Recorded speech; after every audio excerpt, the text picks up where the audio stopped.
Welcome back to Just Scrap Radio on BJPenn.com. I'm your host, Cole Shelton. The UFC is back for 2026. They're a really solid card. Two guests for you guys. We're going to be joined by Modestas Bukauskas to preview his fight against Nikita Krylov. This should be a really fun fight for however long it lasts. Modestas knows Nikita, a really dangerous opponent, but he's a lot of faith that he's going to be able to get a big knockout win here and really show that he's a top 10 light heavyweight. And then we close things out talking to Adam Fugitt to open up the card against Ty Miller. Adam changed training camps. He's now working with Sean O'Malley and Tim Welch over there. But Adam kind of knows this is kind of his UFC career where he gets thrown to the wolves against these undefeated prospects, and they want to see how good they are. But Adam's really looking forward to this one. He thinks he can spoil it, and he has a lot of confidence in himself. But be sure to share the show, subscribe, and thank you all for listening. All right, we're joined UFC light heavyweight Modestas Bukauskas, who's back and actually on the stacked first card of the year. Modestas, how's it going, man? Yes, going very well. Thank you, brother. I just got to start and say Happy New Year. 2026, we are starting it off with a bang, UFC 324. So, yeah, I'm looking forward to it. Obviously, you got the win in your last fight against Paul Craig.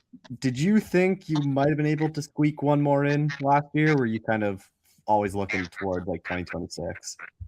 I mean, I'm always ready to fight, especially in this day and age now where I've become a lot more mature with the way that I handle things, especially with the way I like to go about my life. I don't get too crazy overweight. I'm always in shape. I'm always training. I'm always trying to get better. So I feel like it was a good thing for me to like kind of have a bit of time just to work on my different skill sets and just like have time where you can actually just improve on things and like enjoy training a little bit instead of having the pressures of a fight. But obviously, I would have loved to fight by the end of the year. But I mean, to fight on such a big card like that, I'm definitely not complaining.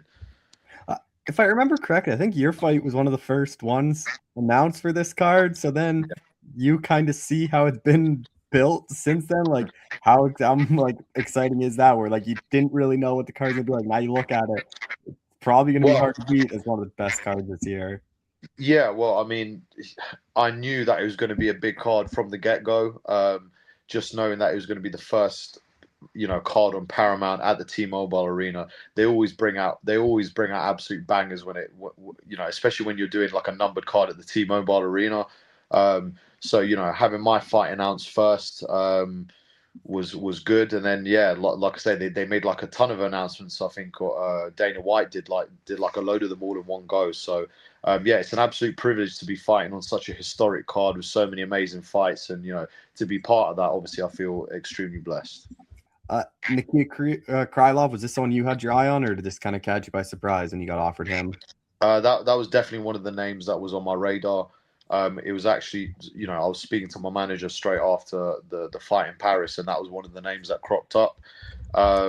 Obviously, I figured I wanted to fight a top 15 guy, so it either would have been 13, 14, and 15, like the guys that would have made sense, and I pretty much called for those names like from pretty early on. So it kind of just made sense. So already I knew that one of those names was going to come forward, and essentially one of the names that I already thought that I would fight came up. So it just all fell into place.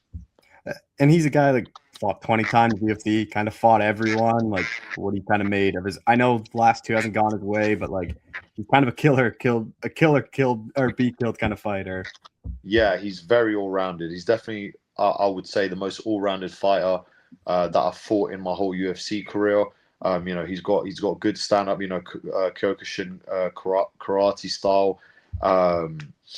Obviously, he's very good on the floor as well. Got a load of submission wins. He's got good wrestling. I mean, if you saw that fight against Johnny Walker, so he's a very all-rounded athlete, and he's very volatile. And he creates lots of crazy scrambles. Even when he gets hurt, he just keeps coming forward. So he's a very dangerous fighter. Definitely the most dangerous opponent that I've had to date. But that is also going to bring out the best Baltic gladiator. So it's very exciting. With his last two fights, like getting finished early, do you think that just kind of his chin's starting to go, or is that just kind of what kind of happens with your weight class and the level competition he's fighting?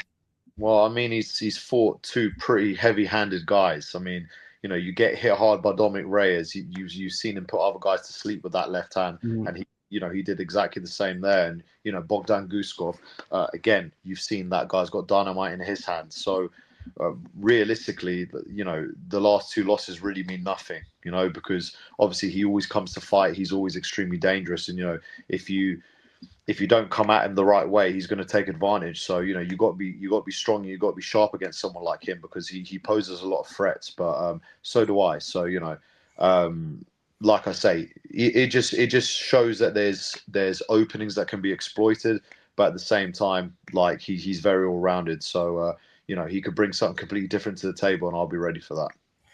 Do you imagine, just because he's been knocked out back-to-back times, like he might have a wrestling kind of heavy game plan against you? Well, yeah, I wouldn't be surprised.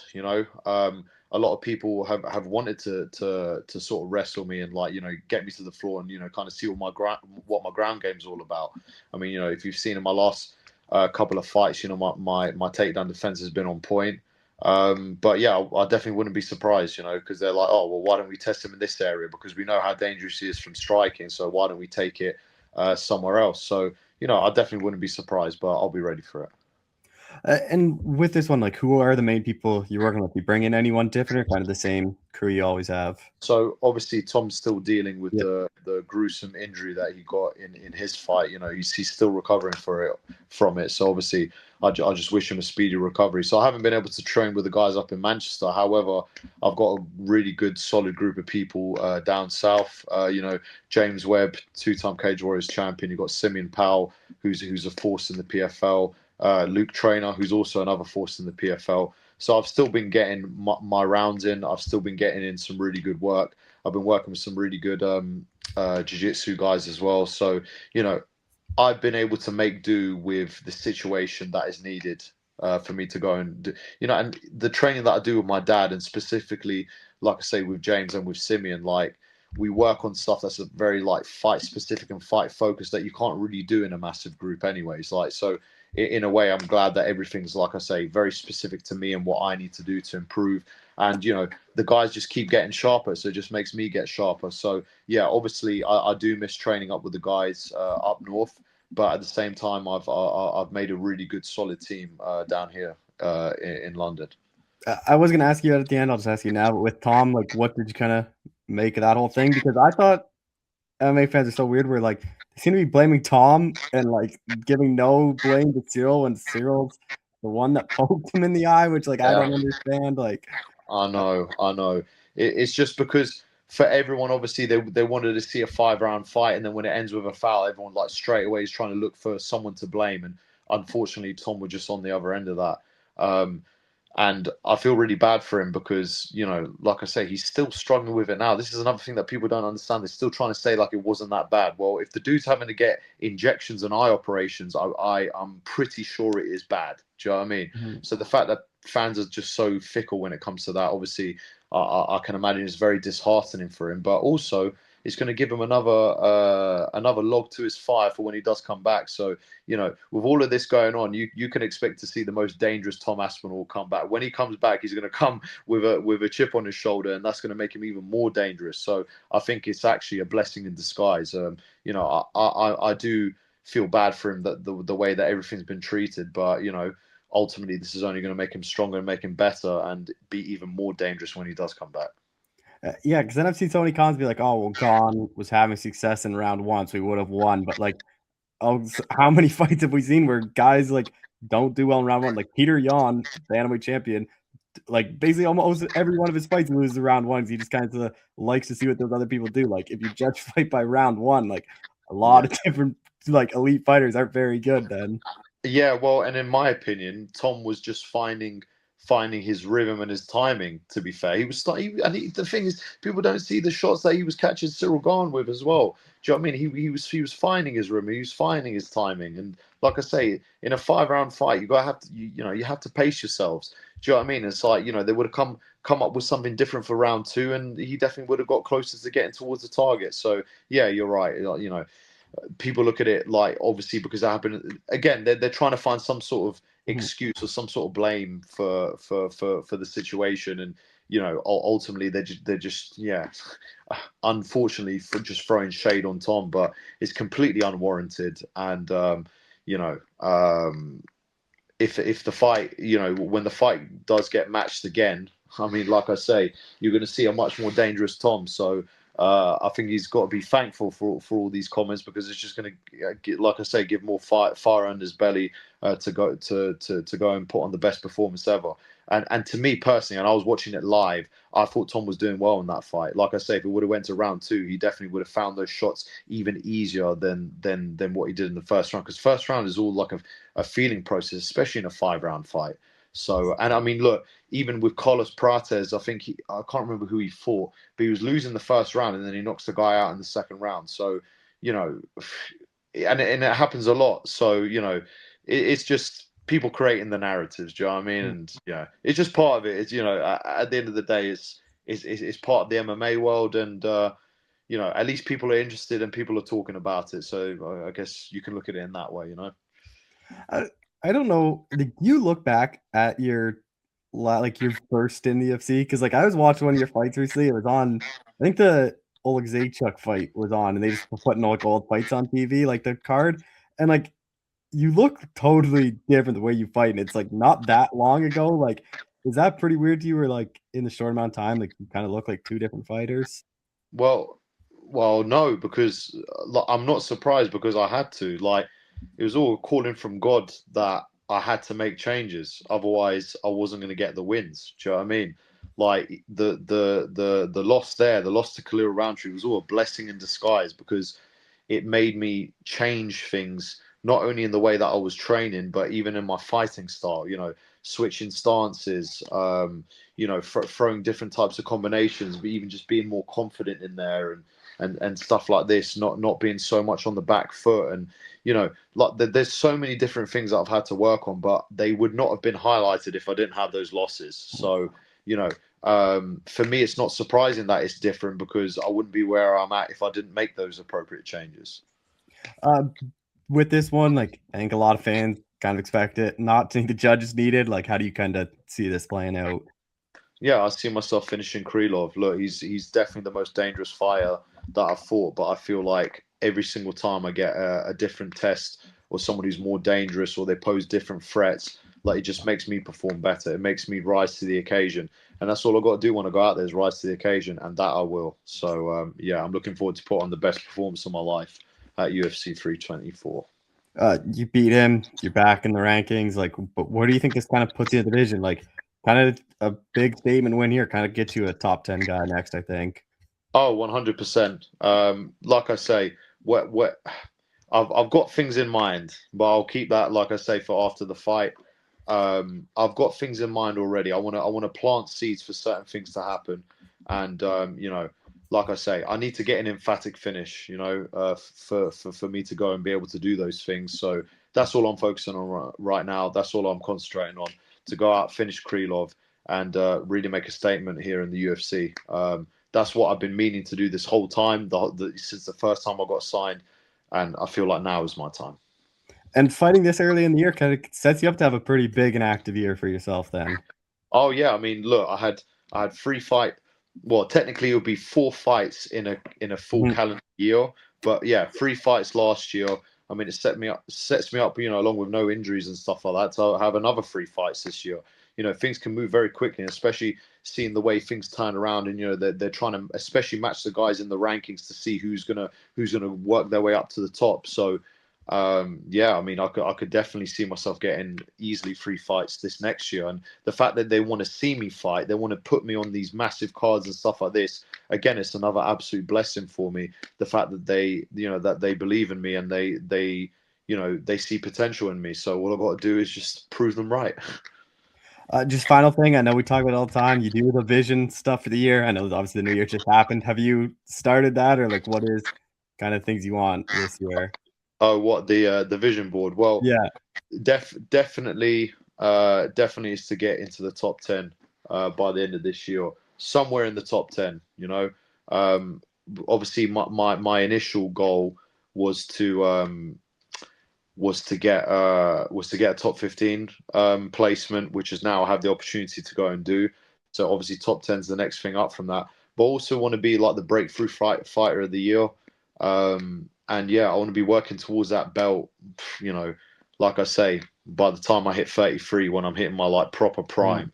So yeah, this next year again, all wins, going towards that top 10, top 5, and really make a statement because you know, like I say, the division, especially a light heavyweight, moves very quickly. So you know, you just keep racking up those wins and things happen quickly for you. So yeah. Well, Modestas, I appreciate the time as always. Thanks so much for doing this again. All right, you're the man. Thank you so much, brother. Have a good evening. Take care. All right, we're joined by UFC welterweight Adam Fugitt, who's back in action here. Adam, how's it going, man? It's going, man. Just enjoy my new year.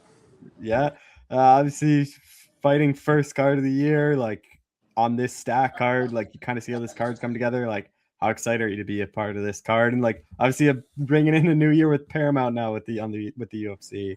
100, yeah, man. Bringing it in with Paramount.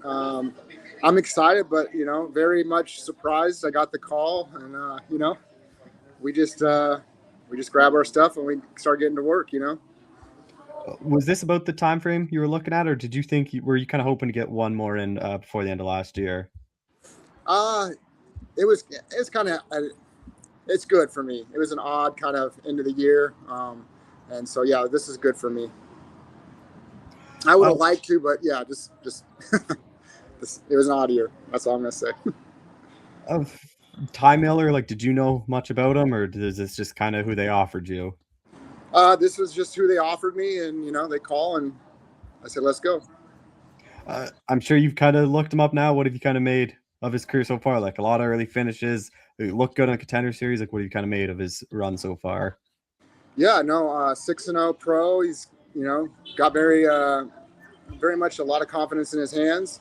He's got some high some high level finishes in LFA. His Contender Series fight, I believe, went the distance. I haven't really been able to find it though, so I haven't had that benefit of watching that one yet. For you, this is your 6th UFC fight. This is first. Do you think that does play like a role, like the UFC experience and just like the octagon jitters and whatnot, or do you not think that really matters? No, I think it does. It's accomplishing a big thing, jumping in the largest stage, in the sport that we have, and it's just a whole lot different. Even if you've been on those other feeder promotions, it's making that jump and making that accomplishment, and I think there is some weight there. And I think Fight Week is probably a lot different. Like, you go around, obviously a lot more stuff you have to do UFC wise, and then you kind of see in like the people you kind of grew up watching in the same hotel and like kind of weight as you. Like, so I imagine that kind of adds a bit to it and makes it feel like bigger than it probably is. I agree with that. Yeah, man, it's a lot different. It's much more professional. You're out there on Tuesday. You're walking around and there's, like you said, there's guys you've been watching in the sport for a while, and it's a different feeling. It's a different atmosphere for sure. For you, training camp wise, where'd you do this camp? Like, did you change anything up? Yeah, a little bit. I moved over to Red Hawk. I've moved over to Red Hawk, and so I'm just training there now. And as far as big other changes, it's really just routine. Getting my feet wet over there, getting comfortable, building trust, and then just getting to training 2 and 3 times a day. So is that out with like Tim then and Sean? Yeah. Like that gym? How did Yes. you kind of go get connected to that gym? Just by kind of the necessity, needing some training partners, and making my way out there to some of their comp classes and stuff, and them having some bigger bodies and stuff. So it was nice. So is that cool then? Your first fight with them, and you're fighting on the same card as Sean, and kind of can make Fight Week a bit easier. So I'm not sure if Tim won't be in my corner. He's definitely got Sean, and I totally understand that, but yeah, it is different, training along Sean and seeing how he kind of goes about his process has been it's been awesome, kind of nice to see. And but yeah, at the end of the day, I'm just there putting in my work next to him and doing what I can to prepare for my fight. Have anything changed, like outside of like the training, like what you kind of do, like recovery wise, or like how you kind of watch film or anything? Like, is that any of that change, or are you kind of same as usual for you? I've had to fall back in love with watching film for sure, and then also just really just find my confidence again and just kind of, leading to the enjoyment of training and the fulfilling process of a fight camp, And for you and your UFC run, like you really had no easy fights. Like it seems like they throw you to like the top up and comers going. Like, is that something that that's kind of who you are? Like you're ready to fight whoever they give you, or like does that bug you that maybe they're trying to like build these guys off you a little? Or like what do you kind of think of that? Well, first off, I'm glad somebody else is seeing it. No, man, it can be a heavy weight at times, but at the end of the day, I just try to, put my mind to the task and go to work, I could be doing way worse things with my life and, not be happy. So I'm just trying to enjoy my time. And, I'm fighting in the UFC, the biggest stage in the world. And, I can't really take anything personal. I take who they give me. But like kind of build on that too. Like, does that help you? Like you went into the third round with Michael Morales, like you have the experience fighting, like at the duel top Mike Malott. Like, does that kind of help you where you've been in the cage? You kind of see what kind of like that highest level looks like. I definitely could feel it. That's for sure. No, I fight at the end of the day, a fight is a fight. And those guys are look at where Michael Morales is, look where Malott's moving towards, I'm sure Dual Top's going to be moving up that as well, and I just kind of have to put it in perspective for myself. Obviously they see something in me to put me up against these kind of guys, and maybe I just gotta, I spent my entire career trying to prove myself in this thing, and unfortunately, I think that's still what I got going on. I gotta somehow get over that hump and show, hey, there's some.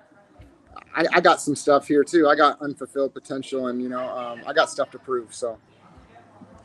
I was kind of surprised it's your first fight at T-Mobile. Like, I know you've been on some pay-per-views, but they just haven't been the Vegas. Like, does that mean anything to you? Like, because we'll see a lot of big cards go there, or does that just kind of another fight for you?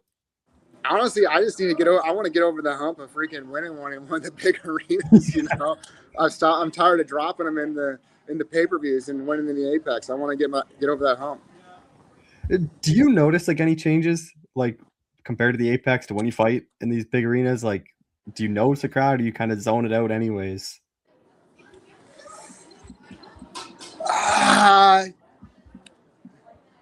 There's been moments. I can't say overall there's a big difference, but there's definitely moments, There's moments in the Apex when I got Yusaka Kinoshita up against the cage, and I'm hearing my corner guys, basically holler out like, keep going, ref's looking, we're finishing right here. You don't hear that in the big arenas, There's the moment in the Duel Top fight when I got him up against the fence, and I got him up against the fence, and it's not a beautiful way to be winning a fight or controlling a fight. We'll say that, controlling a fight. But the crowd starts booing a little bit, and I started getting a little antsy and thinking, oh, I got to do more. The ref's gonna step in here in a second. I gotta, instead of being patient and finding my controls and trying to put him where I want him to go, get a little impatient and force something, and he ends up off the cage. Obviously, I think your cardio is a big advantage for you. Like, I think that's something you can really like build off. Like, I think you have the experience going these later rounds. So, like, is that something you kind of look at? Like, you have the confidence in your cardio where you can push like a pretty hard pace for 3 rounds if you need it here. I wanted to say that, but looking at my UFC record, I've only went the distance once, so I'm not gonna let's just say I'm not gonna hang my hat on that. I definitely feel confident in my conditioning, but yeah, only one fight's went the distance so far. Yeah. So well, just kind of building off that, how do you kind of see this one playing out then? I think my nature is kind of that kill or be killed mentality, and so I could see this one getting stopped early, but like I said, I heard in his Contender Series fight, he went the distance. So, I know I got that dog in me to push through, and he's got that. So maybe we get a three round banger, maybe potentially, well, I guess there's a lot of fights on there that could be fight of the night, but, you look for the main or the fight on the undercard, the fight of the night on the undercard. I guess that is kind of the downside of fighting on these big cards. It's way harder to get a bonus, especially if you have like Gaethje and Patty headline. You have O'Malley on the card. Like, I feel like the bonuses are almost already spoken for. I mean, that's why we just got to go in there and show, Uncle Dana that, hey, we may not have the big name, but we deserve it, What do you think a win here does for you? Like, I think Ty is someone UFC seems pretty high on, or like people are high on. So, like, handing him his first loss, like, what do you think that does for you in this division? One more time. I couldn't hear that. What do you think a win here does for you in the division? Like, Ty's a guy I think people are pretty high on, like handing him his first loss. Like, where do you think that kind of puts you? I haven't really given much thought of it. I thought about it. I know it looks good. This is anybody they put up against me, they think very highly of. And anytime I can kind of squash that, it looks good on me and kind of, it really commits to, hey, maybe there's some Adam's got that we're not seeing yet. So, I definitely want to put my name at the top of their list as maybe as an overlooked guy. So, just final thing, like fighting beginning of the year can kind of set you up to have a pretty big and active year. Like, what is the goal for you then in 2026? One step at a time, man. Yeah. Just January 24th. I know it's a cliche, but it's the truth. One step at a time. Let's not get too far ahead of ourselves. And if I have a wish for the new year, it's to be, more active. And I'm on the second contract. So we're looking at the third contract. So. Is this the last one on that deal, or do you have more fights after this? No, this is Dual Top was the first fight on my second. Okay, I see. So this is my second fight. Let's hopefully push for the third contract. Yeah. Well, Adam, I appreciate the time as always. Thanks so much for doing this again. Yeah, thanks for having me on. Yeah.